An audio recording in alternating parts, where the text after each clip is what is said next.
Hey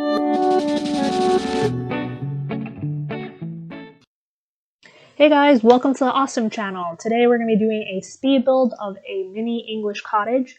It's inspired by the brand new Sims 4 Cottage Living expansion pack that will be out later this month.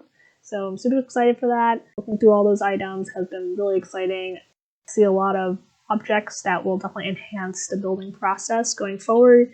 But for now, we're going to be pulling off a cottage without that pack. So everything featured in today's video will not be from that new pack. It's only from existing gameplay stuff, expansion packs that have already been released to the public. So if you're a builder, you can make this work. So let's do this. Okay, so we have gotten started here. We've built out the framework for the different homes, and I guess just as a disclosure, I'm not super familiar with British architecture, to be honest, but I did try to research to the best of my abilities on Google Images, on Instagram, looking at different British cottages, English cottages, to see what are the features that create that cottage look. So I did notice a lot of separation amongst rooms, so the kitchen is squared away from the living room. The rooms are very separate, kind of small and tiny, in comparison to what I'm more familiar with, like American architecture.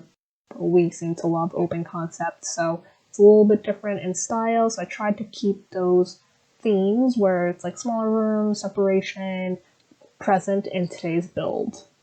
Secondly, as I was looking through the different architecture, I noticed like the roofing is a little bit different as well than the traditional like American style, suburban style.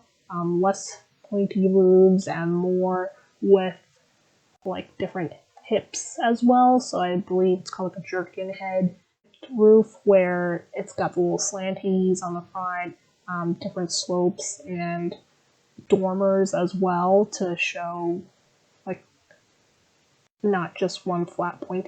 I don't know a lot of roofing terminology, but I'm trying my best here to learn as I build. So just doing a lot of research, which is kind of fun to try something different. So here we are creating the exterior of the home. I was really going for a country cottage, so it's going to be full of flora and plants and open gardens, and hopefully it'll be very cottagey. So instead of going for the dormers that are already pre-created, like the objects ones where you just stamp it out, I decided to build my own dormers so that I can adjust the slope. I do like seeing the slope vary instead of just having the fixed slope. I went for the windows with the shutters. I think this one adds a little more texture to the build and variation as well, where it's like skinny and tall windows as well as some more square. Some textured ones, as you see. I played around with the stone window with the lattice on it. I think this was my first time using that door as well, where it's got the brick around it and the wood. Those rounded doors look really nice. And let's see, this is going to be the back door, so I was creating little sections, trying to envision like what type of rooms would be present. That's going to be that living room over there with the fireplace, and like I mentioned, tried to keep a lot of separation, so like tiny rooms inside a relatively small cottage just to make it feel really homey and cute. Here we are putting in, that's going to be a little bathroom in the front. I really love the alt slide where we're able to adjust windows now and get that placement perfect nowadays. It's been really game-changing, I think. The build mode in Sims 4 is definitely really awesome in comparison to the old versions. And yeah, really just putting some final touches on, adjusting again, trying to create the dormers with texture with the roofing so that it's not just one straight pointy triangle. We're going for different colors here with the roofing. I tried to go for this military green that I've never used before. Kind of looking at the different trailers for the new pack, I did see a lot of green colors, so I wanted to try it. I think we ended up not going with this green color. It just looked too cartoony and not realistic. So you'll see later we are gonna swap that out, but just playing around with the different textures and the wallpaper Some of these stones came from University Living and I believe Get Together as well. Those, the one from Windenburg, those had a lot of texture. So I was just playing around with the different stones.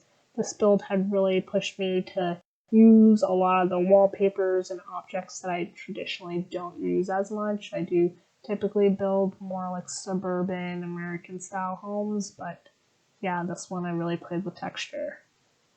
As you see, this is the final like color that I end up going with, so a nice neutral brown along with a darker brown roof. Did add the stone wall, which I thought was very cottagey. I know the new pack is going to include a fence that is very similar, but I kind of like this one more because it's rounded and the stones just look more 3D than the new game pack one. But here, just adding a lot of lush flora and gardening, really envisioning this cottage with tons of flowers. The person who owns this cottage is really into gardening, so they just love sitting outdoors and, planting and pruning their lavender and just admiring the scenery. I found some photos off of Instagram as well where I was inspired by just the lush greenery that a lot of the cottages had. I felt like that was very unique to it. This outdoor area is going to be an outdoor dining area. A lot of the homes I saw online had a really cute, quaint, like dining patio area. So I tried to recreate something similar where there is the concept of outdoor dining. The table, of course, tried to find something a little more country style, some texture in the chairs as well, and obviously a lot of lush gardening. So just sizing up, sizing down the plants really gives you a lot more variety when it comes to decorating your home. So again, I was playing with a lot of the items that I traditionally don't use that much. So here I was using, what is this, like the little potters that go along the window side. I just felt like it just added that overly floral look. Very cottage countryside, and yeah, just going for a lot of landscaping. The ivy is something I'm looking forward to in the new pack. The new ivy looks a lot less flat than the existing one, so that's going to be amazing to build with something that's just a little more textured and varied, because as you see, I had to stamp the same ivy like 6 times along the wall in order to get that look. But the new one looks great, like it's more sprawled and less like a 1x1 ivy square that you're just stamping onto the wall, so that's going to be exciting. In the backyard, here we're building out a little bit of a gardening corner, so it's going to be a beekeeping corner. Again, these people are going to be a very simple living lifestyle, so really into gardening, really into the outdoors. They're going to be into beekeeping as well. And here we are going in and adding the terrain paints to the backyard, just putting some final touches, and as you saw, there was the bug where the terrain paints had just disappeared. It wasn't really triggered by the placement of a new item. It was just while painting, suddenly a layer or a big chunk of the terrain paints on this lot just disappeared. Probably happened like 3-4 times during this build, which was pretty annoying. I built a little cute bench area over here, a little seating area. Again, terrain painted to make it look realistic. It would, unless you want it to look like a bench on a nice pretty green lawn. Otherwise, I was really going for like the pebbled look, so added a lot of textures or faux textures since it's just paint. To create some, fake texture. Maybe in the next video I could do that. Do a how to level up your builds. Adding texture, adding terrain paints, how to do that. Here, again, with the ivy, love the ivy. Can't wait for the new ivy. It just makes the home look lived in. It looks less like, bloop, here's a home on a lot.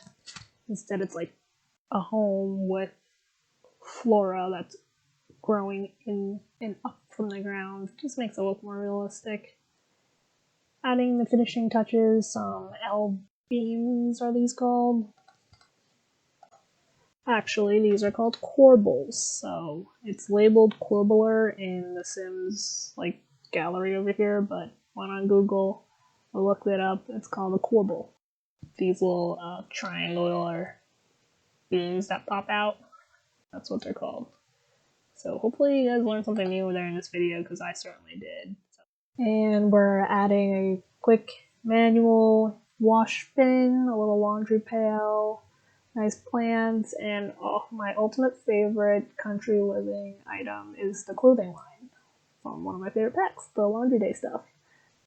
And of course I added a cute little bicycle as well, just picturing the family riding down with their woven baskets to the local market, buying fresh fruit and vegetables on a pebble road. So that wraps up our exterior build of this tiny little cottage. Part 2 of the video will be the interior, where we furnish this cottage with country themed items, and hopefully you enjoyed. Leave a comment on what you want to see next. Thanks for watching.